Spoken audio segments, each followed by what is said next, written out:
Good morning student. Online classes में I welcome to all of you. Gender school and society BA BEd BSc BEd 4th year में आप पढ़ रहे हैं gender संबंधी मुद्दे। प्रशिक्षणार्थियों, जेंडर संबंधी मुद्दों में आपने पितृसत्तात्मक सामाजिक व्यवस्था के बारे में पढ़ा।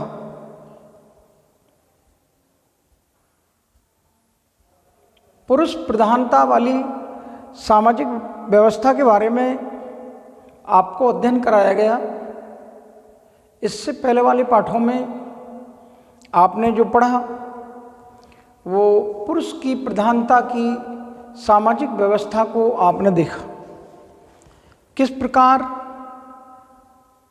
लंबे समय से पुरुष की सामाजिक व्यवस्था में प्रधानता रही है। पुरुषों के द्वारा स्त्रियों को निर्देशित किया जाता है, पुरुषों के द्वारा स्त्रियों पर अधिकार जताया जाता है और स्त्रियों को पुरुषों के अधीन रखा जाता है। महिलाओं के लिए ये पुरुष की प्रधानता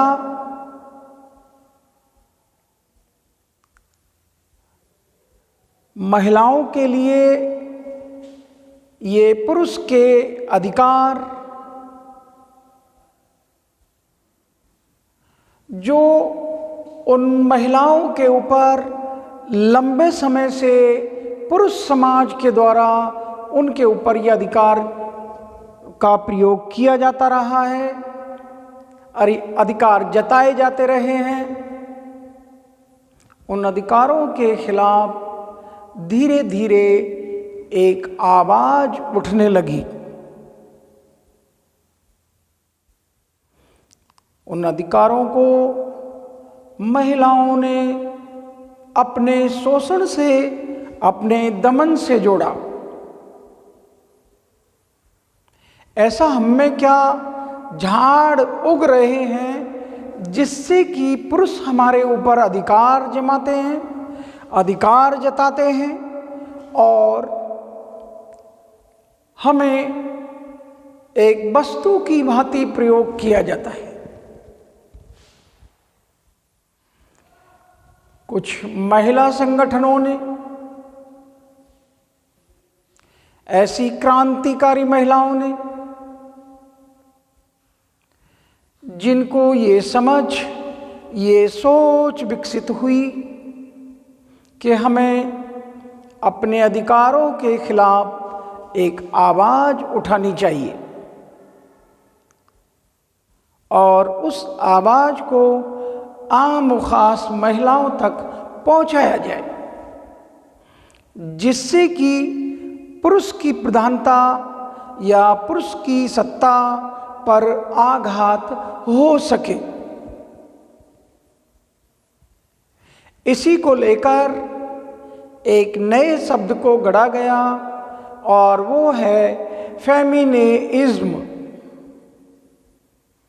फेमिनिज्म शब्द की उत्पत्ति फीमेल से हुई है, जिसका अर्थ है स्त्री या स्त्री संबंधों का होना।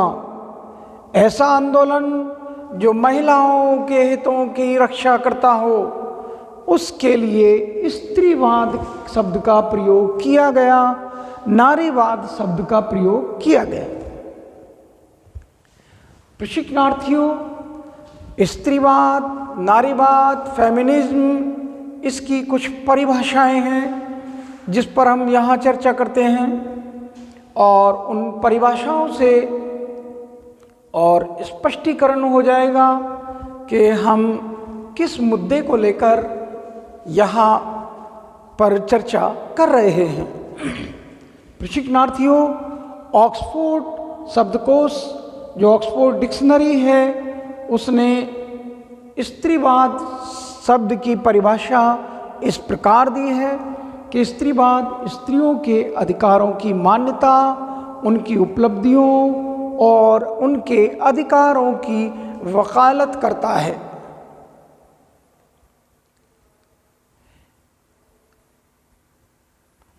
नारीवाद क्या है? जो महिलाओं के अधिकारों को मान्यता दिलवाना और उनके अधिकारों की वकालत करने का कार्य स्त्रीवाद करता है। प्रशिक्षणार्थियों, ये ऐसा नहीं है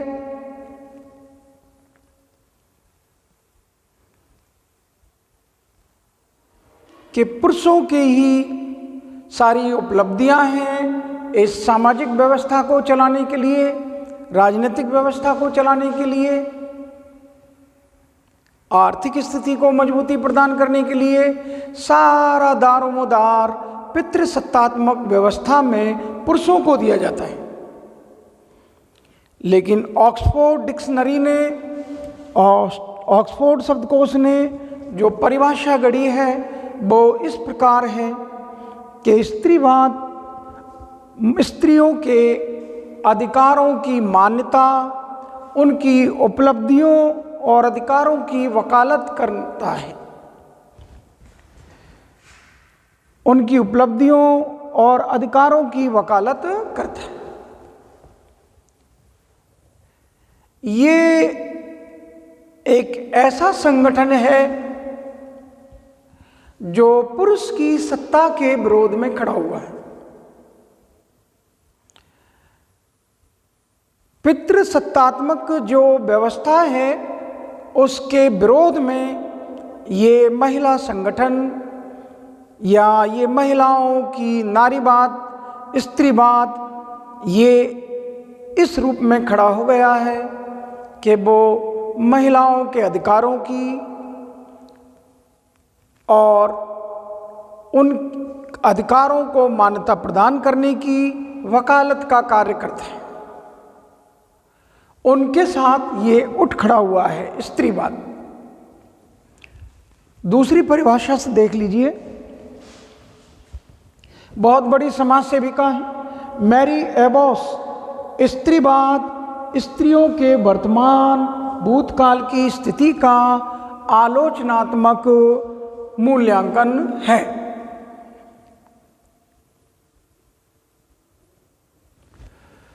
स्त्रियों की वर्तमान स्थिति और उनकी भूतकालीन स्थिति का वो आलोचनात्मक मूल्यांकन करता है।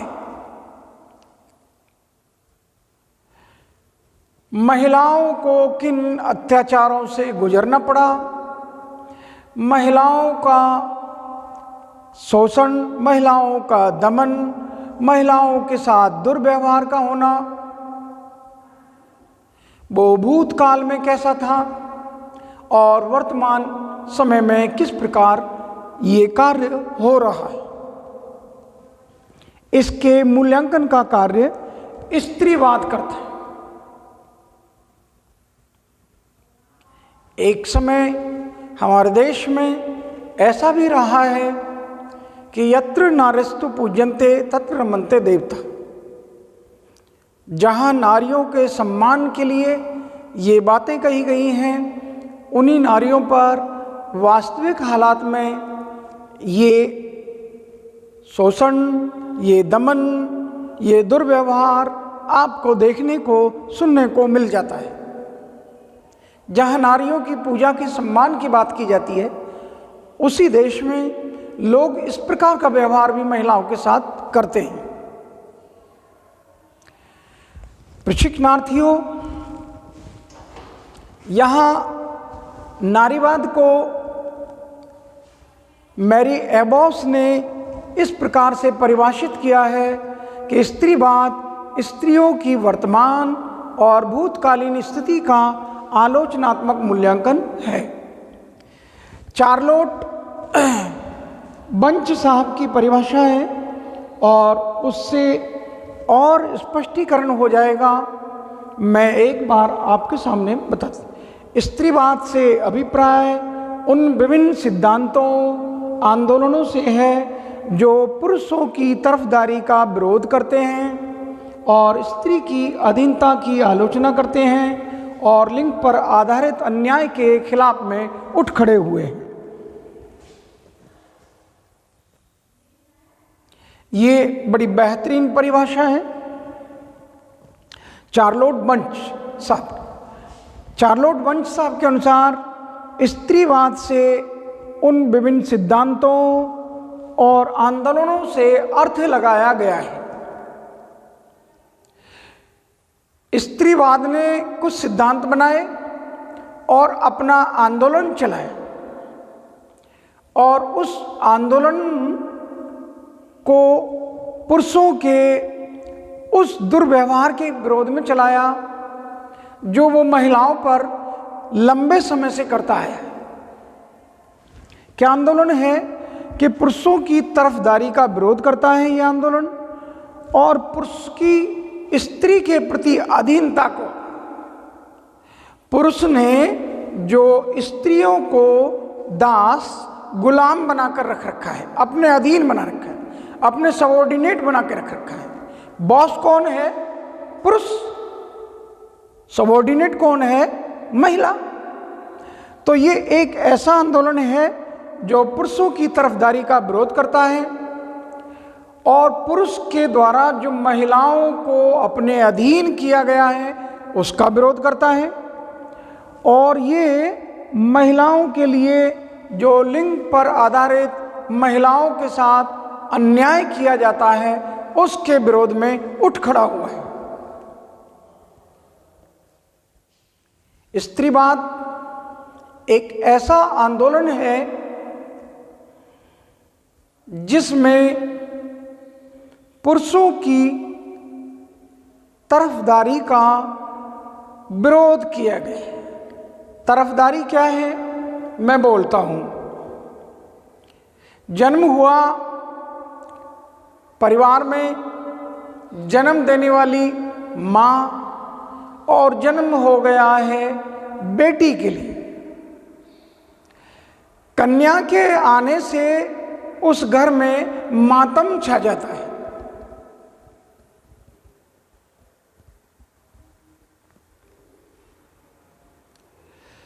कन्या की मां, कन्या की दादी, कन्या की बुआ जी खुद एक महिला हैं, लेकिन इस बेटी के जन्म पर दादी मां, बुआ मां और खुद की सगी मां तीनों के चेहरे पीले पड़ गए हैं। इसका मतलब तरफदारी किसकी हो रही है? पुरुषों की।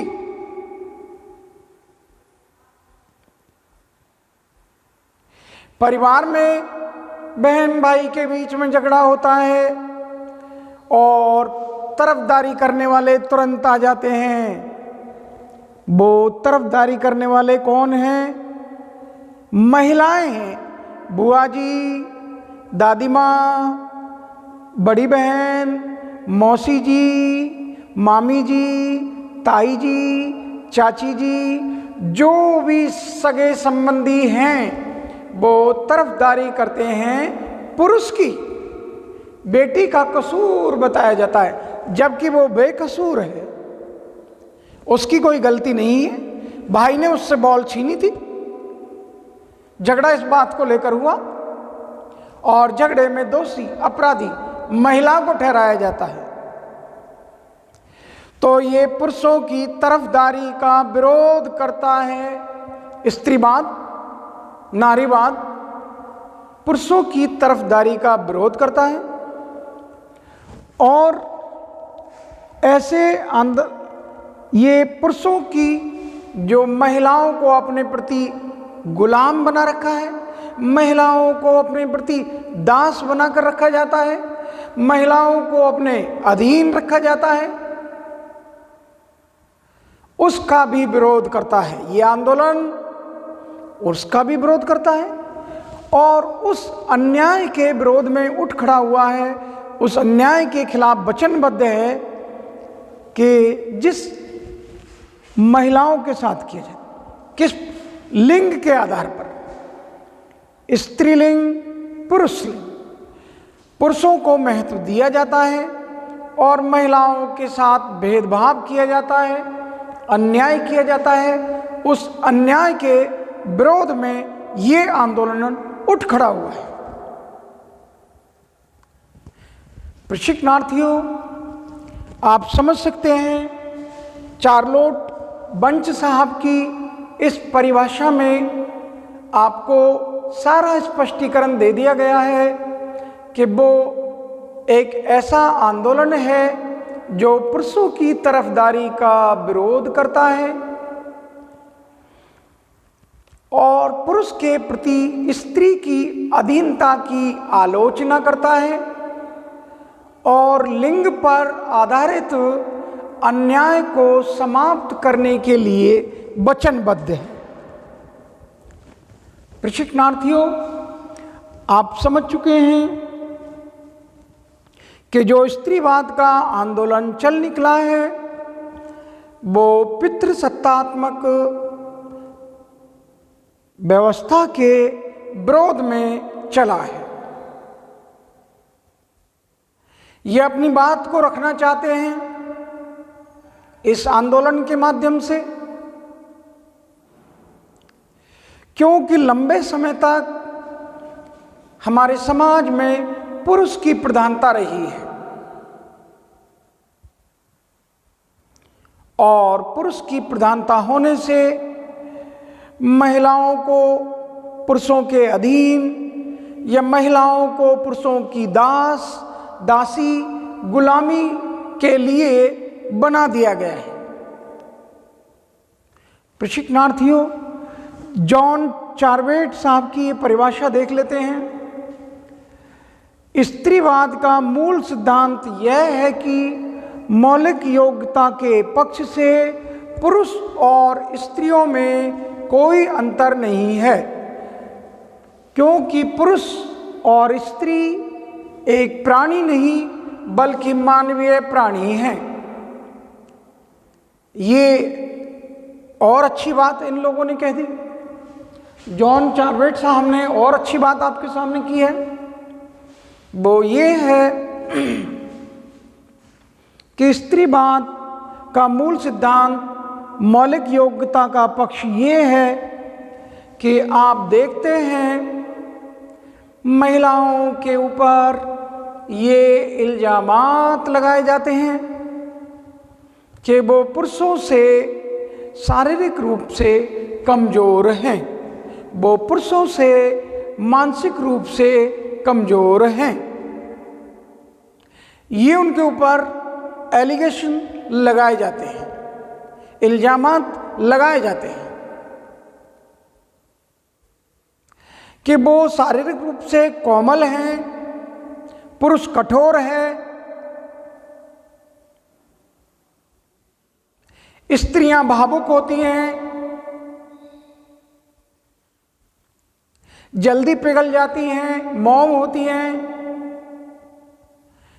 इस प्रकार से महिलाओं के लिए वो कमजोर शब्द का प्रयोग उनकी मानसिक स्थिति को पुरुषों के मुकाबले में कमतर आंका जाता है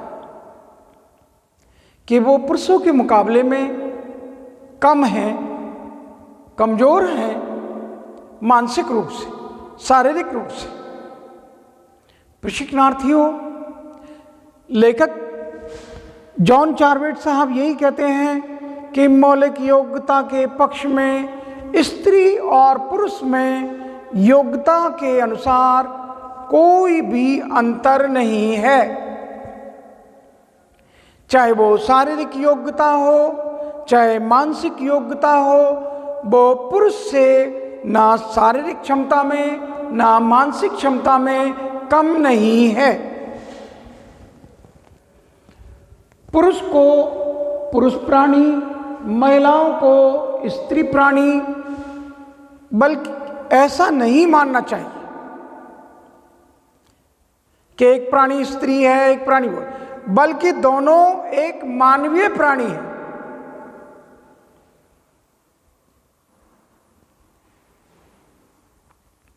तो हिंदू बनेगा ना मुसलमान बनेगा, इंसान की औलाद है, इंसान बनेगा।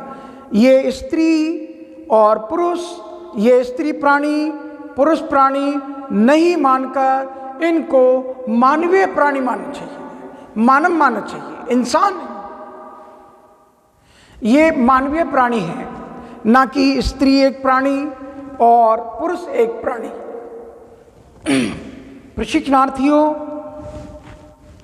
यहाँ पर हम चर्चा कर रहे हैं कि स्त्रीवाद को जॉन चार्वेट साहब ऐसे कह रहे हैं, मनुष्य के स्वभाव को और महत्व को लिंग के पक्ष से आजादी मिलनी चाहिए।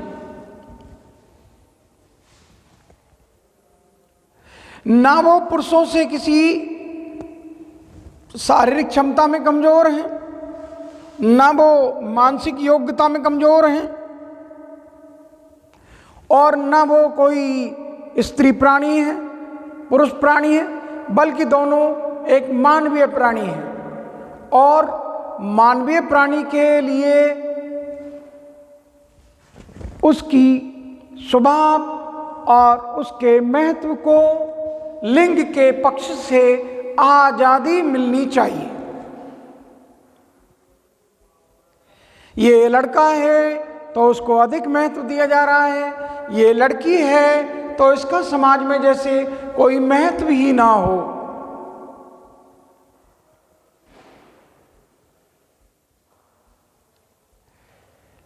लेखक ये कहना चाहते हैं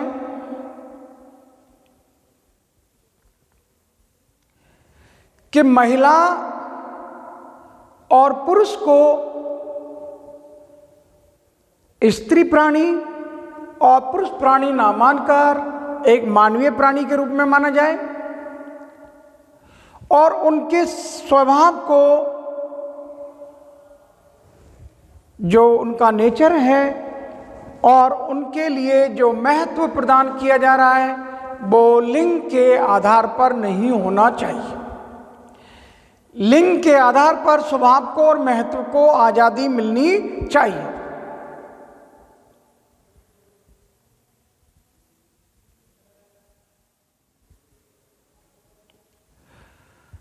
उनको अपनी नेचुरल लाइफ जीने का अधिकार मिलना चाहिए। वो अपने नेचर के अनुसार, स्वभाव के अनुसार अपनी जिंदगी को जिए, और उनको भी वही महत्व दिया जाना चाहिए जो एक पुरुष को दिया जाता है। प्रशिक्षणार्थियों, अगली परिभाषा पर चर्चा और कर लेते हैं। एनसाइक्लोपीडिया ब्रिटेनिका के अनुसार यह अवधारणा उन उद्देश्यों और विचारों के प्रति प्रतिनिधित्व करती है जो स्त्रियों के अधिकारों के पक्ष में चलाए गए आंदोलनों के साथ संबंधित हैं। इसमें आंदोलन चाहे निजी, सामाजिक, राजनीतिक, आर्थिक पक्ष शामिल है। इसका उद्देश्य स्त्रियों को पुरुषों के समान पूर्ण साक्षरता, पूर्ण समानता के स्तर पर लाना है। ये बहुत बड़े स्तर पर परिभाषा दी गई है एनसाइक्लोपीडिया ऑफ ब्रिटेनिका। प्रशिक्षणार्थियों, ये कह रहे हैं कि जो ये स्त्रीवाद जो आंदोलन है, स्त्रीवाद की जो विचारधारा है, वो इस बात का नेतृत्व प्रदान करती है कि महिलाओं को सामाजिक, राजनीतिक, आर्थिक और सांस्कृतिक वो अधिकार मिलने चाहिए, उनके निजी अधिकार उनको मिलने चाहिए, और जिसका स्त्रियों के जो पुरुषों के समान उनके लिए भी अधिकार प्रदान किए गए हैं, वो सारे अधिकार उनको मिलने चाहिए। जो पुरुष समाज को अधिकार प्रदान किए गए हैं, सामाजिक, राजनीतिक, आर्थिक और निजी अधिकार, वो सारे अधिकार इस स्त्रीवाद के द्वारा ये मांग की गई है कि वो अधिकार महिलाओं को भी मिलने चाहिए।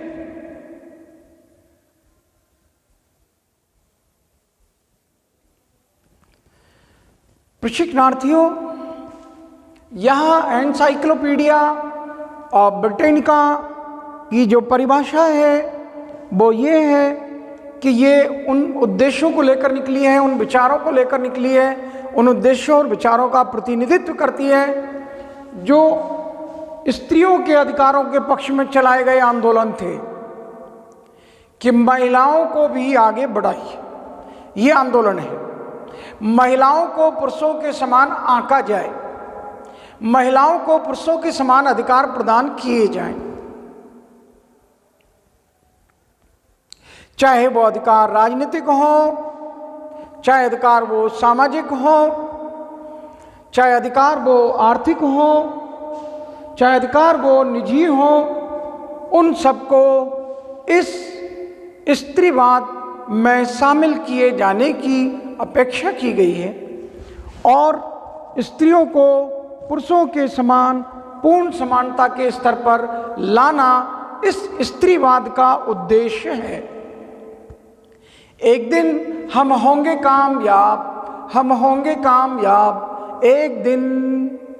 तो ये एक दिन का वो सपना है कि एक दिन ऐसा भी आएगा जब महिलाओं के लिए ये कामयाबी मिल जाएगी, वो पुरुषों के समान कंधे से कंधा मिलाकर खड़ी हो जाएंगी और उनको वो सारे अधिकार मिल जाएंगे जिनकी वो हकदार हैं और जिनकी वो लंबे समय से मांग कर रही हैं।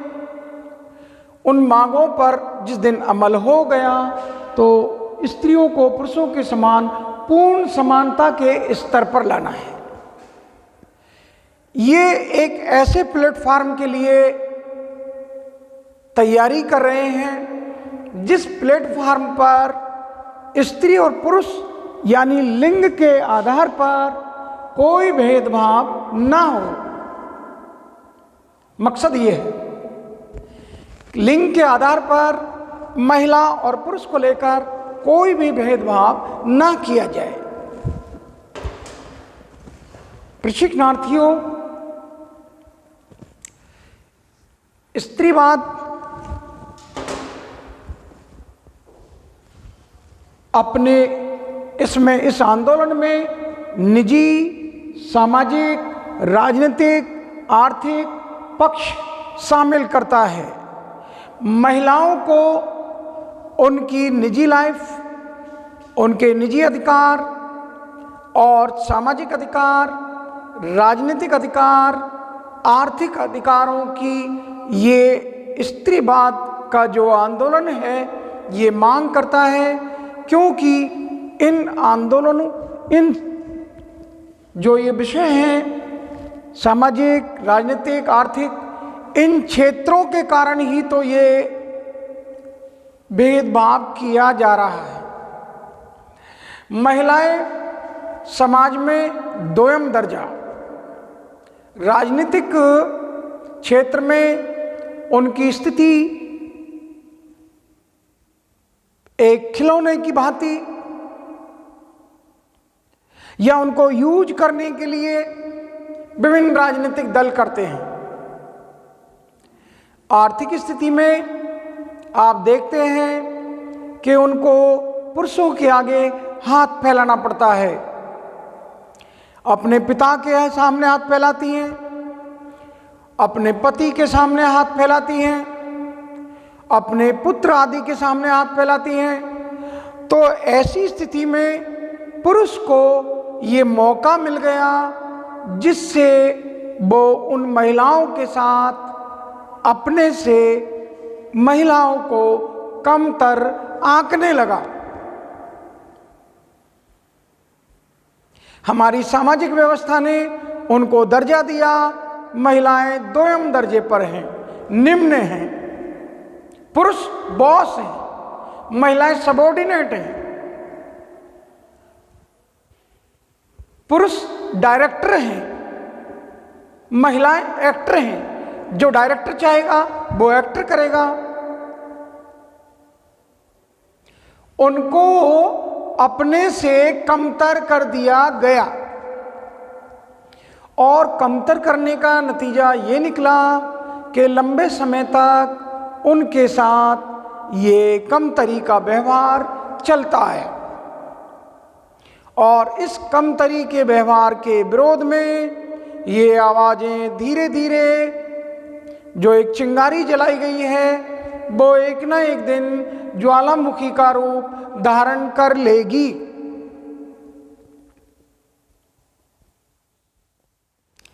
प्रशिक्षणार्थियों,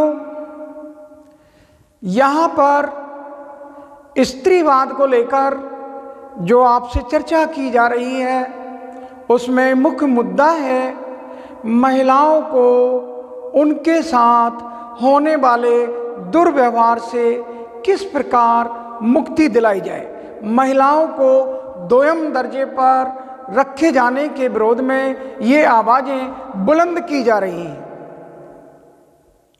वो पुरुषों के समान खड़ी होना चाहती हैं, वो पुरुषों के समान अधिकारों की मांग कर रही है। जिन क्षेत्रों में उनके अधिकारों को छीन लिया गया है, उन अधिकारों को वो लेना चाहती है। ये स्त्रीवाद है। मैं अपनी वाणी को यहीं पर विराम देता हूँ। उम्मीद करता हूँ मेरा ये छोटा सा पाठ आपके समझ में जरूर आया होगा। मैं यहीं पर, और उम्मीद करता हूँ समझ में नहीं आता है तो आप पूछ लीजिएगा। Thank to all of you. Okay.